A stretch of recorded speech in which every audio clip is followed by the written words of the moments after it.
older generations look to the younger generation like, hey, you grew up with phones. You should know how to do this. It's like, right, but we didn't work with you guys before, so we don't know what you're trying to do. Welcome back to Design Nerds Anonymous. Before we jump in to today's conversation, I have to take just a minute to acknowledge something pretty big. This is our 100th episode. When we started this podcast, the goal was simple. Ask better questions about how people work, learn, lead, and create. Now, 100 episodes later, those questions have only gotten bigger. And while many of our conversations begin in the world of design, they've never been only about design.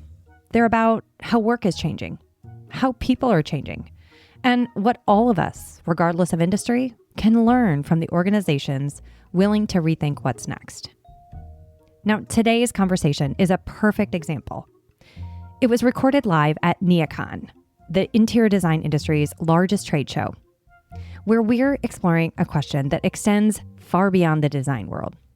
What happens when you intentionally give the next generation a seat at the table?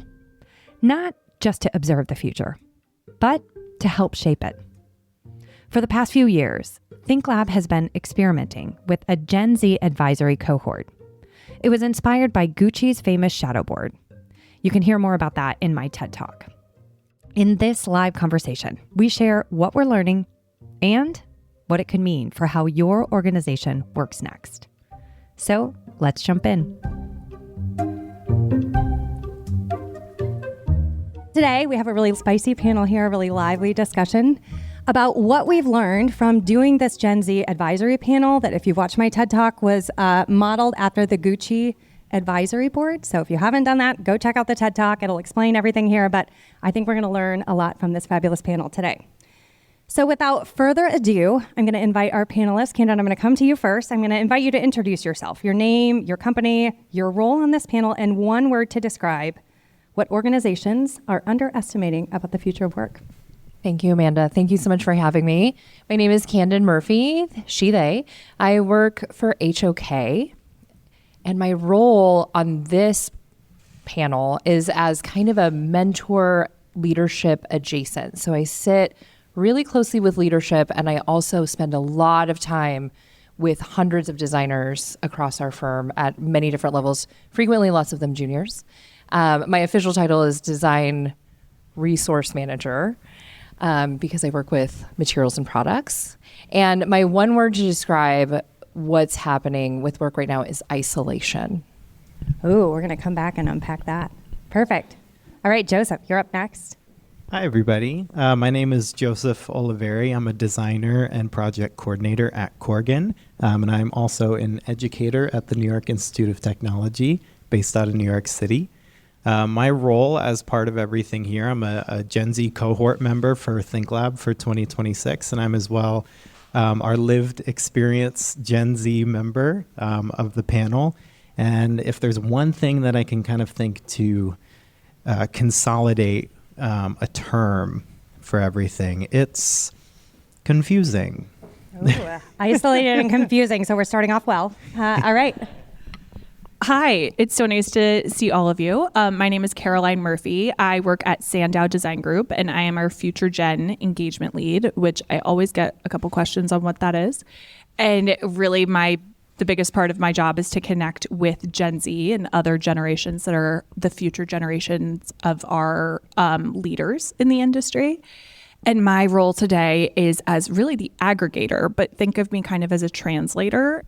With my role through Sandow, I meet a lot of people all over the country, from firm leaders to college students. So I see a lot and I hear a lot.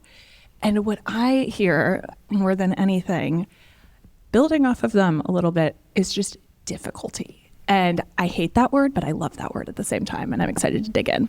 Amazing. Okay, so we heard isolated, confusing, and difficult. Like, who isn't excited to be in this room now? So let's unpack that a little bit. Why is it feeling so isolated, confused, and difficult? Who wants to take this one? I feel like there is a lot of disconnect as we have come back from working remotely, and this kind of culture that was immediately thrown at us, especially in design. We got to go home and work from home. Most of us did. We got to be in that during these lockdown times. And that culture, I think we've seen infiltrate into as we've come back in person. And I watch people having meetings on videos while sitting 3 bays away from each other. And yes, they're talking to other people, but they're still sitting on video. And it feels like there's so much more time spent with the internet and maybe an internet assistant rather than your own self. But I've also noticed it in my personal life, and even what I've heard from friends of mine, and also in some of the data I've seen, that people are really struggling to find human connection in their personal life, at work, kind of everywhere. I will say that this world almost feels dystopian, if that makes sense, of hearing you talk about people on meetings next to each other. When I worked in a firm, I would work with people 3 feet from me, and we would be on a meeting together. And then you would walk over to their desk and they're like, oh, I'm so sorry, I have a virtual meeting. I can't speak to you right now. And it's very confusing for a young person to come into this.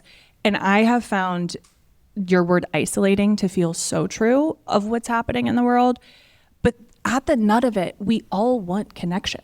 And so I think that's what we're all really trying to attack and accomplish, is how do we bring that connection back into the workplace? Now, I don't have the answer right now, but maybe Joseph does. In the next 30 minutes, we got it. Or maybe Joseph will right now. Go ahead. Well, I'll solve it for you right now. Yeah. It's so interesting too, because we're at a point post-pandemic where, we're having a generation enter the workforce that doesn't know what the workforce previously was. So much of that is culture sharing. So much of that is training and habitual, and getting people to develop their own strategies and getting people to develop their own habits that previously don't know what it was like to have a regular schedule for things, not to expedite every task, or not to be requested to do everything faster and faster and faster. So there's also that confusing element where it's like, well, what is normal? Because this is now our sense of normal. They don't know what it was like before, but maybe there's some hand holding or secret keeping from the other side of the fence too. Mm-hmm. I think that context is so important. And I think we see it generationally. You all, I don't know if you realize that when you walked into this live podcast, you walked past a would you rather wall. Did anybody take a look there? Okay, for follow-up listeners, we're gonna have to post some pictures of this so you can see it. But we have 3 different games of would you rather. And the answer is people vote by dots of 2 really awful or 2 really wonderful choices that kind of makes them think. And I think the interesting thing there is the different contexts that these different generations are coming from. But I would also argue, in addition to generations that, especially as you said, Joseph, Gen Z is not aware of the context they're coming in from. Now, especially in the design industry, but I'm sure other industries as well, people are working across offices. We had a meeting this morning with a young Gen Zer who is out of a Salt Lake City office, who works with a team that is all in other offices. So she's actually in the office, but working remotely. And the context that each of those individuals brings, whether they're working from home, whether they're working from different offices, I know a lot of project teams are now working across offices, is very different. So this is a piece of what the book proposes, is we kind of have to look at a world that is still very much relying on analog norms in a digital paced world, right? Those analog norms aren't moving as fast as this digital world around us. So it's trying to call out some of these generational or contextual differences to really say, how do we come together and figure out what we want, what's next to look like? So I want to go into something called the Gucci shadow board. If anybody's watched the TED Talk, you've heard about this. Gucci put in place what they called a next-gen shadow board. They recognized that their sales were declining as their core demographic was aging. And so they decided to bring in a group of young advisors to help them connect with this next generation of consumers. And the result was 136% sales growth during the same time period. Their closest competitor declined 11.5%. So very, very effective. ThinkLab has modeled a shadow board for our industry, of which everyone here is involved, that basically does the same thing. We're looking at how are we connecting, how are these firms working. For anyone who's interested in creating that for your own industry or your own company, chapter 6 of the book tells you exactly how to do that step by step. But I'm curious for you guys that have participated. Gucci didn't create the shadow board because everything was working. They created it because they realized they were losing touch with that context that we're talking about. So as we tested this model, as you all have been a part of it, what's one thing that surprised you? And I'm going to start with you, Joseph, as our resident Gen Zer. Yes, for me, it's probably the way in which people are still apprehensive about talking about the topic. We, across generations, we see, I think, that technology has now outpaced our ability to keep up with it. So we also know with that, older generations are returning to the workforce. And what that means is different positions are being filled, teams might be becoming top heavy and things of that nature. So when you bring it up, hey, I need to know how to do X, Y, Z, the conversation is then looked at potentially of, oh, I'm training my replacement. So I may not be as willing to share information with you because you're going to take my seat. So because of all different factors across the industry, with the economy, with the social landscape, there's all these different elements that sort of pull back on people's willingness to share and people's willingness to uplift others, because everything is so precious now and the younger generation is trying to get in so intensely. So it's a tricky game to play, but that's really surprising to me. Almost in a way that compensation at one point was a really taboo subject to talk about. That sort of openness and levity is really taboo to me, as I've been seeing across the industry. And you feel like it's taboo for the older generations, but not yours, or you feel like it's taboo for your generation? It varies. I think it's taboo in the sense maybe for my generation that it's uncomfortable to ask, or you're not always in a place where you feel like you have the platform to ask or the support to ask.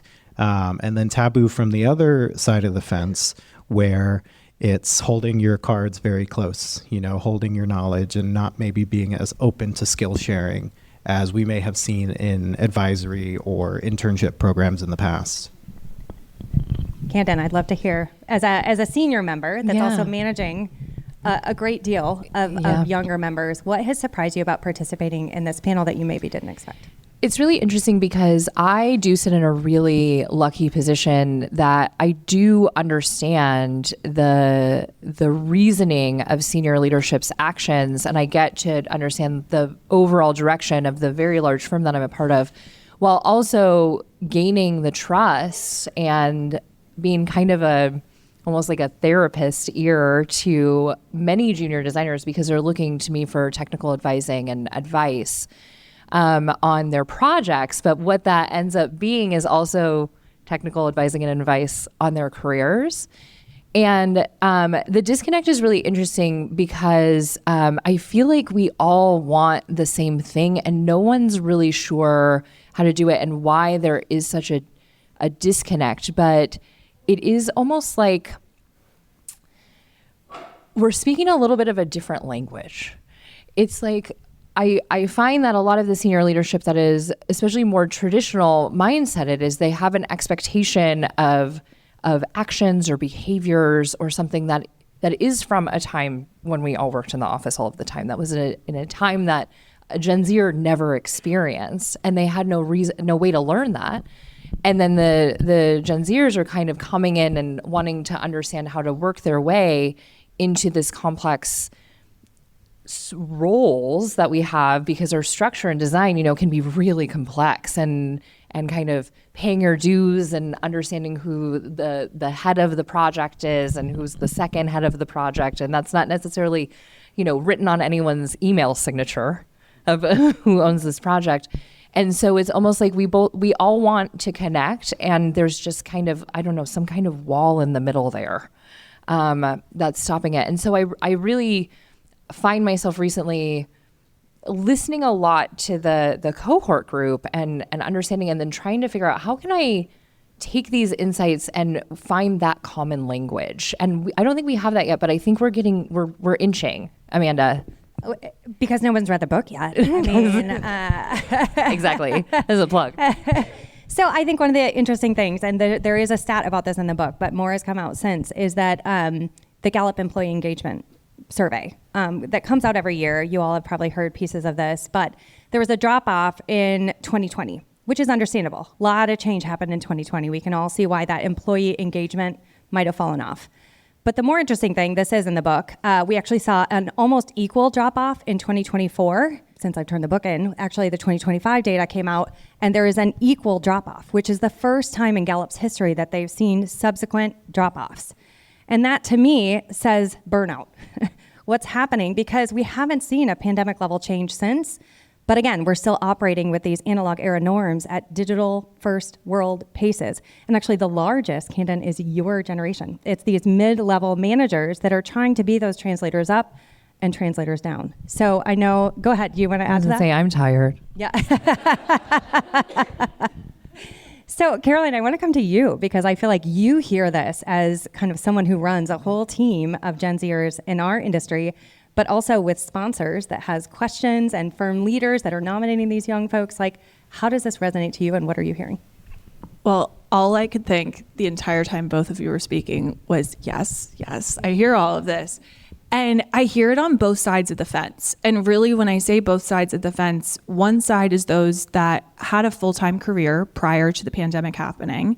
And the other side is those that may have been graduating during that time. This might have been their first few years at working and that being the norm. And so generations aside, whenever you entered the industry, that matters a lot. And on both sides of the fence, there's a complete us versus them mentality. And both people think that they're in the right. And like Candon was saying, we both really want the same thing. We want connection. We want things to be more seamless. We don't want to feel burnt out. And I would say, I hear from Gen Zers, I hear from baby boomers. Everyone feels like they are so spent right now.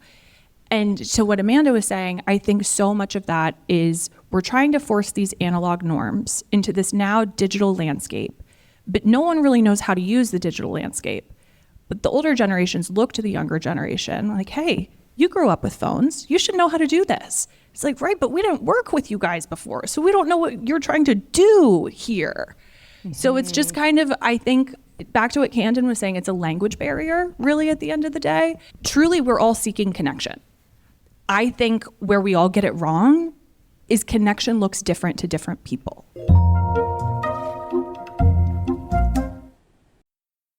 This episode is brought to you by Progressive Insurance. Do you ever think about switching insurance companies to see if you could save some cash? Progressive makes it easy to see if you could save when you bundle your home and auto policies. Try it at Progressive.com. Progressive Casualty Insurance Company and Affiliates. Potential savings will vary. Not available in all states.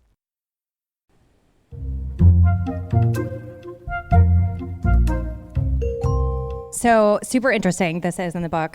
We looked at some research from Mark McCrindle. He's one of the leading generational researchers. And okay, so all the Gen X and baby boomers, I'm gonna know who you are by how you answer this. We all grew up with the golden rule, treat others the way you want to be treated, right? But what McCrindle looked at is what good leadership looks like to different generations. To baby boomers, great leaders direct. So look at what's happening in the largest group that's kind of doing these RTO mandates is who? The baby boomers, right? That are being respectful. Like in times of crisis, this is what you do. You direct. So we're gonna direct people back to the office because that's the best way we know how. And it goes on through what the words are for Gen X coordinates, millennials, and down to Gen Z. To Gen Z, great leaders empower. And receiving RTO mandates is probably the least empowering thing that they're feeling, right? But baby boomers and a lot of leaders aren't sure how to create this empowerment. And I think that that's where a lot of this. So, we talk about shifting from the golden rule to the platinum rule, which is treat others the way they want to be treated, which sounds really nice in a mic on a podcast interview from a stage. Easy for you to say, Amanda. But it's really hard to kind of figure out that personalization at scale. So I think this actually leads beautifully into our next question, which is, what is one tension this cohort surface that you believe now is existing far beyond our industry? They're all avoiding eye contact. Don't call on me. I can jump on this. Okay. I've seen this beyond the industry because of my kind of personal hobbies. I'm going to call it a misplaced confidence, but I don't want that to be a kind of a derogatory term. We all remember when we were young and we thought we knew everything. And then the older you get, you realize that you don't know anything at all.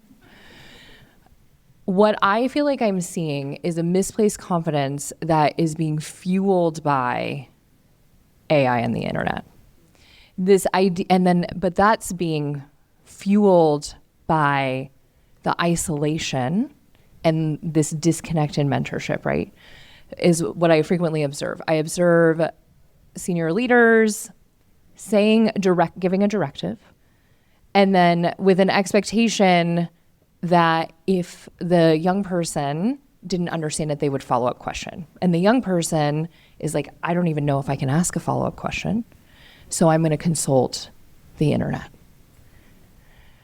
And then we have the wrong answers, because in design, the internet cannot answer many of our questions because we're deep specialists. Trust me, AI has no idea what I'm talking about. I will not use it because it autocorrects me incorrectly. And I'm like, I knew what I was saying in the first place.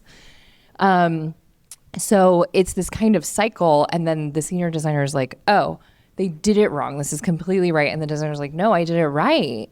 But nobody understood where this disconnect was.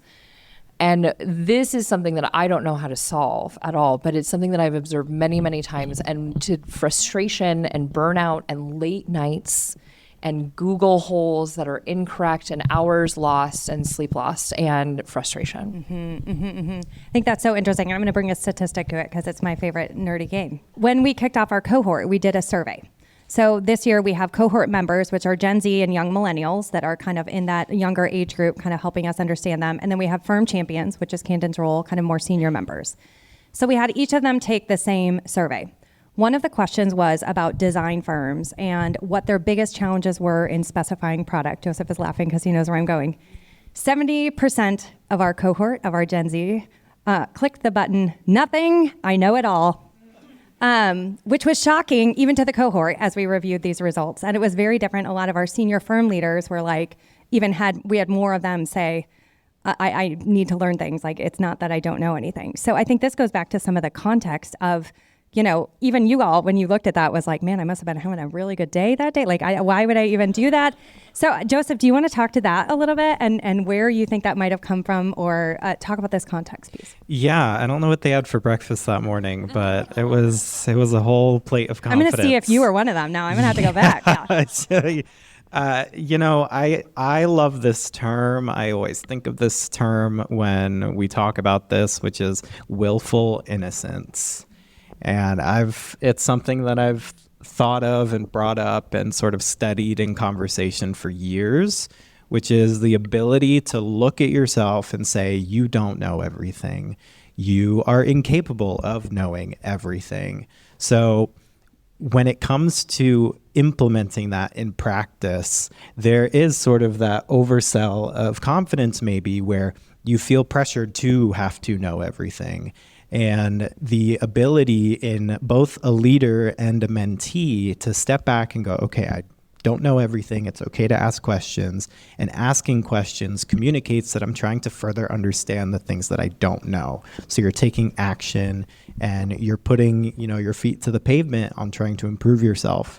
So when I look at statistics like that, it makes me a little weary of your peers. You look around and you go, okay, how many people here are maybe overselling their confidence, or maybe how many people here are self-aware in what they don't know, because it's maybe a little overzealous to walk into every room and think that I'm good. I got it. I know everything. So it's jarring to me to see that. And it makes me wonder what our true priorities are across identifying things like that as a generation. I like the word willful innocence.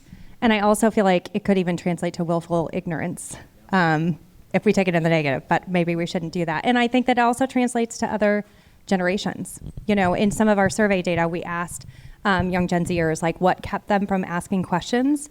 And the number one thing was, I can't tell if they're available for their senior members. You've seen this? I agree with this all of the time, because one of the things that I frequently do when hearing about frustrations with younger designers is speak with any leaders and say, this is what they've shared with me. It sounds like they need some mentorship. Maybe it's time to step in, or I will, share a specific thing that they're looking at. Like, this person needs mentorship on this specific technical thing. I can help with that, but for the project, like, we should make those connections and really encourage the check-ins, and also reminding some of the more senior leadership that we can't just give a directive and run away.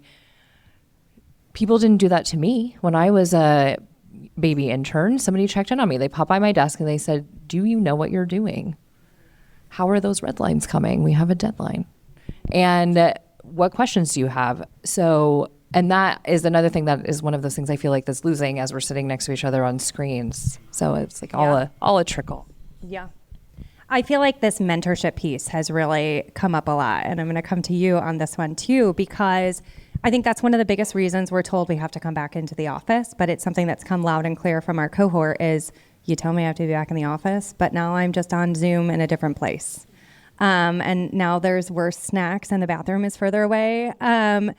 But one of my favorite quotes was from a previous podcast guest. It was a Gen Zer who said, yeah, we have to be in the office because our mentorship models are still built from that analog era, from that apprenticeship model. So until we reframe it so it can happen in a digital first world, and digital first does not mean digital only. Digital first does not even mean you have to be from your home. Think about that woman that I was talking about earlier working in Salt Lake where her team is spread out across the world, right? She's working with people in Tokyo and other countries as well. So what do you hear when we start talking about this mentorship conversation? What questions are you getting? Because I'm sure it's not just our industry that's struggling with this. You're right. It is not just our industry that's struggling with this. And going back to that kind of two sides of the street, I think both parties here of the younger generation and more established in the workforce generations feel this kind of difficult stickiness with mentorship. And I think it goes back to a little bit of expectations of how a Gen Zer or someone who is younger expects to have things a little more handheld. And I am a Gen Zer myself, so I can say it. We have had our hands held longer overall. When, we were in the pandemic, we were kind of treated with kid gloves. When we were in high school, did your parents ever show up to talk to the teacher? Because I know mine did, and I don't think that's normal. I had a total helicopter mom. Yeah. So I'm an exception, but yeah. Exception to the rule. But so I think we need to kind of think that way in these generations of, there have been different conditions. And so we have become accustomed to those conditions. And if they are kind of pulled out from under you, if the rug is ripped from under you, that changes things. And so I think when we look at our baby boomers, we look at our Gen Xers, they say all the time, well, if I went through this, you should too. And I think Gen Z and younger generations are challenging that a bit and say, the buck stops here. We want to make sure that, we make it better for the next generation. And so how that happens is co-creation. I don't think any generation has it right now. I don't think there is a mentorship model out there that's really, really working. I think there's probably, one or two, and God knows where in the world, that they're rocking it, and I wish we knew about it to talk about right now. But for the most part, it's really hard to find this perfect model in a phygital world, as you speak about often.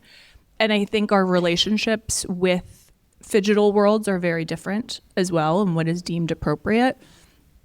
So if I were to speak to a firm, and what I hear from firms is that these really need to be more policies, in a sense, that have a jury, that inform, and you need to hear from the participants and not just what history says.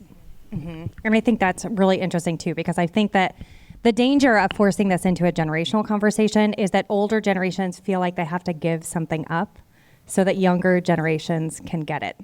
But I want to remind us, we've all gone through a pretty rapid period of change right now, and how we communicate in what you said, the phygital world, which is mixing physical plus digital.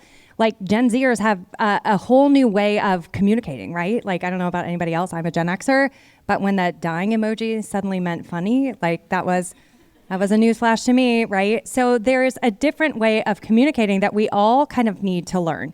That Gen Z, yes, has a lot to learn, but we all do too. And so I think a lot of this is how we can talk to one another. And I want to read a quick line from the book that's really interesting too, because this was from an early reviewer, a fellow Gen Xer, who was reading the book and kind of getting pissed off. And she said, it was a much longer text chain than this, but I'm abbreviating for the purpose of the book. She says, I will admit I envy them. They can easily prioritize work-life balance, mental health, and flexibility over traditional career climbing. To older generations, this can read as a lack of grinded out mentality or even less motivated, but it's really a conscious choice to avoid burnout. And if I'm honest, after getting past the anger, I personally have struggled all my career in prioritizing me and implementing more of a balanced work life. And I want this too. So I think that's interesting. Go ahead, Candon. I want that too. I sit in a place that can be difficult to separate church and state, I like to call it. And I have learned a lot from Gen Zers and setting boundaries. Which I think is great, but we all still have businesses to run too. And that's what half of the people of my generation and above are thinking right now is it's nice you all want work-life balance, but we still have to manage a business. So Joseph, I'm gonna come to you because I know you shared in one of our cohort sessions that your leadership comes to you because they're like, these Gen Zers are really friggin' difficult to manage. How do we do it? And they did exclude Joseph from that. He is not difficult to manage. So he's gonna translate for us and fix all of your problems, managers in the office. I very often am treated as the bridge between generations, kind of as an old soul, as they have said. And I say to the leadership too, not of course only in my own firm, but across the industry in different volunteer organizations, is that young people are notoriously difficult to manage because priorities are different, boundaries are different, there's different expectations across generations. And one of the things that constantly comes up for me is that commitment, right? How committed are you to the business model? How committed are you and aware are you of what it takes to run a successful business? And if you're like me and you're part of the younger generation that really wants those aspects to succeed and to excel, you're willing to sacrifice an evening out. You're willing to sacrifice, maybe an early hour or two on a weekend or something like that. But that's because that's where my priorities lie. But for so much of our generation, it just doesn't fall within those categories for them. So when you start to bring up, hey, we may need an extra hour over here, or what is this, how are you doing? We're checking in. They might get a response that may not teeter on that professional of a response. And it That's may so be polite. Yeah. It's treated maybe with a little too much levity. Like you're running a business, you're contributing to numbers, you are part of the team. And if your response is, I zipped and zapped and flopped the PDF and it's away and it's gone. But these things have real ramifications, and we're responsible for end users. We're responsible for, environments just like this where we can facilitate events, we can facilitate things where people live some of their most important moments. And that disconnect happens too because the younger generation is almost playing a video game because they're in the computer all day. You're not drafting, you're in the computer, you're clicking buttons, you're getting used to a UI to where you're almost doing exactly that. You're just playing an Atari version of what is going to be someone's real lived pain, heartache, or milestone. I think building off of that, when we think about the built environment and those working in it, a lot of people coming into the workforce have been playing make-believe for 4 years in college. Nothing they've ever designed has come to fruition. And so until they see that first building, they go on that first punch walk, it doesn't really hit you that, oh my goodness, this is real. The choices that I'm making are going to affect someone's day to day. I know for myself, at least, my first project, finished construction 2 years after I left that job. And so that probably indicated a lot of what my work looked like, that I did not have that kind of gravitas of what it feels like after you turn in your 100% DDs. Mm-hmm. And the average tenure of a Gen Zer, anybody guess? Anybody read this far yet? 2 years, 3 months. So if you look at a cycle of a design project, that is, you can't even finish the project to see what's happening. I'm guessing you left before 2 years and 3 months. You're going to be stereotyped. 8 months was my first job. Ah, there you go. And then I think 18 at the other. But now then I came you here. found Yeah. yourself. Got it. But I think it's really interesting to kind of see, again, this pace of change. So Candon, I'm going to come to you because you manage, I don't know, I think I heard 400. Maybe that's not right. About-ish. 400-ish. Advised, mentor, work with on a regular. Yes. Some of these younger folks, but also in your role have a very clear view of the firm's mission and division. Like, where are you seeing these translation challenges in your role?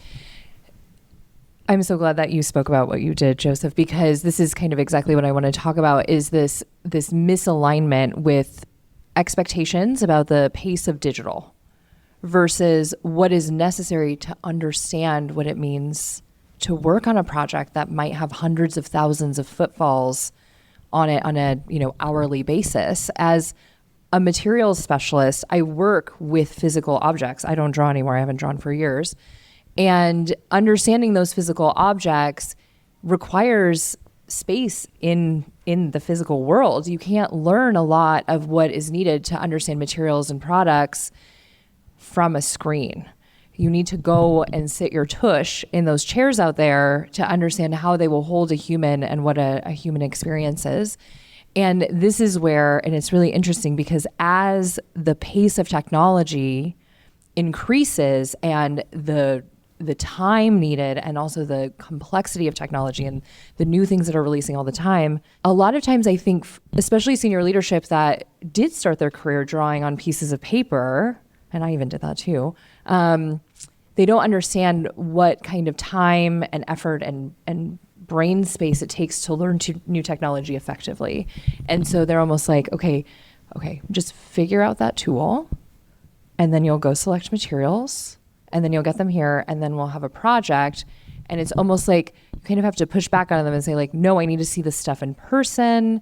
And then they start to understand, and this is a little bit complex to talk about when you're not working in a project full time in the way that we work, but you need to have the time to sit with them, to understand if they're going to work for the time that building will be open, to create the space for people. And I think there's just a misalignment on time on both sides too. I feel like that time issue is a big thing. And I think digital is often blamed, but this is another insight that came from our Gen Z cohort last year where they said the issue is not digital. Digital access is a good thing. Would I rather travel to Italy and London and Paris to get inspiration? Absolutely. But I'm going digital because I ain't got no time. So I love what you're saying, Candon, because we need more time, but that is the most precious commodity. And I think that's a lot of what we've discussed in our Gen Z cohort right now is, we feel so rushed to do these things. And I think this is going to get worse before it gets better with AI. Absolutely. A big discussion we just had is kind of, again, as we talk about tensions older to younger, is a lot of firm leaders saying, well, all you got to do is like pop it into AI to get that rendering. It'll be out here. And guess what? Sometimes, our Gen Z cohort said, like sometimes it works great. Other times I spend 3 hours, and by the end of that 3 hours, I could have just done it myself. So it's not reliable yet. So this time drought is getting worse. I don't know if either of you have anything else to add to the time drought piece. I went on a podcast recently and I said, I wish AI didn't exist. So those are my feelings on it. But I will say that AI has really changed the expectations of time and what is able to happen. And I think on both sides here, more senior leadership that is not as technologically advanced thinks that AI like, oh yeah, you can just do that just like that. And to your point, it can take 3 hours and it can, it might have just been easier if you did it yourself. But then I also see younger people who rely on it so heavily and it really scares me. And it scares me for what their knowledge really is. I think if you graduated from college and design school pre-AI, you're a lot stronger of a designer than those that went to school with it. Probably a controversial take, but I'm not a fan of it. But the only way I am a fan of it is if it can take work from you that does not require your brain. Can it help you be quicker? Can it help you just double check spelling or a spec and, turn over every stone that you may not have time to? I don't know about you, Joseph. Yeah, there's I think a frustration there too, and just the amount of tools that are available. Because if you master one, it's, there's 67 other models that can do the same thing within the market that are accessible just to as many people. So there's also this, like, am I wasting my time in trying to get to know this one model because there's 47 others that may not be as powerful or they're 10 times as powerful? So the fact that there's also not an industry standard, it makes it more difficult too on choosing where to spend your time because firms are investing in different technology. Some firms have proprietary technologies that they're using their own pool of information for. So it's another shift to like when CAD shifted to Revit, where there's all these sorts of models out there and Revit just happened to be the one that took the cake. So we're also seeing now there's a million different models out there. I don't know which one is going to take the cake. I have my guesses. but we're still very early on in that conversation. So it's hard to even pinpoint where to look right now. All right, we started with confusing, lonely, frustrating. Now AI is taking over, so we're all feeling really good. But I want to start to turn this to say, like, what do we do about this? We've got about 5 minutes left, and I'd love to come to you guys to say, what advice do we have for leaders or maybe emerging professionals that are trying to close some of these gaps right now? What advice do we have for either leaders or emerging professionals? I'd love to take this one. I want to quote Lisa Nichols, if anybody knows Lisa Nichols, is as you progress in life, especially as a young professional, please be open to letting versions of you die in order to be reborn again. And I mean that in the most precious way possible, because you can't hold on to things. We're in an age where things are moving too quickly to hold on to everything. And that goes socially, that goes in criticisms, that goes in appreciation as well, is let previous versions of you go to give birth to a new version of you. If it's daily, if it's monthly, if it's every 5 years, but you have to be able to move on and not hold on to everything. I love that. Deb Golden, who wrote the foreword of the book, actually said she leads innovation for Deloitte. She's the chief innovation officer. And one of the things she says in the foreword is it's rarely a lack of new ideas that keep progress from happening. It's lack of the ability to let go of the old ones. So love how you said that. Carol? And I love that you said that, because I love this concept of that. And mine is kind of similar, more to leaders and mentors, is remember who you were and remember the fear and confusion that you had when you were young. Do not forget that, and understand that even though, yes, this generation is coming up, they speak differently than us, different emojis, different ways of working, but still interesting and valid ideas that are maybe not perfect and right, but going somewhere, because that takes time to develop, and just have that empathy, put yourself in their shoes, and understand that you could be creating a mini-me that will really help you in the future. We're going to add therapist to your title, because I'm sure you're also like marriage counselor here, and I think that all of these leaders were in their shoes once, but never graduating amidst a pandemic, never in this context. So maybe that awareness that they don't have this context either. Caroline, closing advice. Closing advice, I guess, back to kind of the beginning of our conversation, is we're all in the same boat. We really all want the same thing. And at the end of the day, that's human connection. We might seek it in different ways, but my advice to firms and designers, or anyone listening to this that may not even be in the design industry, is know that we're all working towards the same thing. And if you can approach every conversation or conflict or issue that may arise with that mentality, you're going to get the outcome that you're looking for, rather than just fighting against what exists. Also qualified to be a marriage counselor now. Thank you. Thank you very much. Awesome. Well, we're going to close up this podcast episode, but I want to thank you all again for coming. And there are lots of other really, really tangible ideas in the book for you all to try with your teams. One of the things that we say all the time is you got to name it to tame it. So I hope as you leave this room, you'll take a look at the wall. I hope that you'll place a dot on the wall and vote, and really take a moment to kind of take in how those perspectives that you do not hold may look a little bit different. And whether you like those perspectives, you like that difference or not, it is reality. And if we can figure out how to kind of communicate across these generations, it's one of the biggest things that I hope people get from this book, is not us older generations have to give something up so that everyone younger than us can get something, but rather how we can start to drive these conversations so everyone can kind of live in a better reality. So I want to thank our panelists. Can we give our panelists a round of applause? Thanks for joining us for our 100th episode. If there's one thing I hope you take away from this conversation, it's that the future of work won't be built by one generation or one perspective. It will be built by our willingness to learn from one another.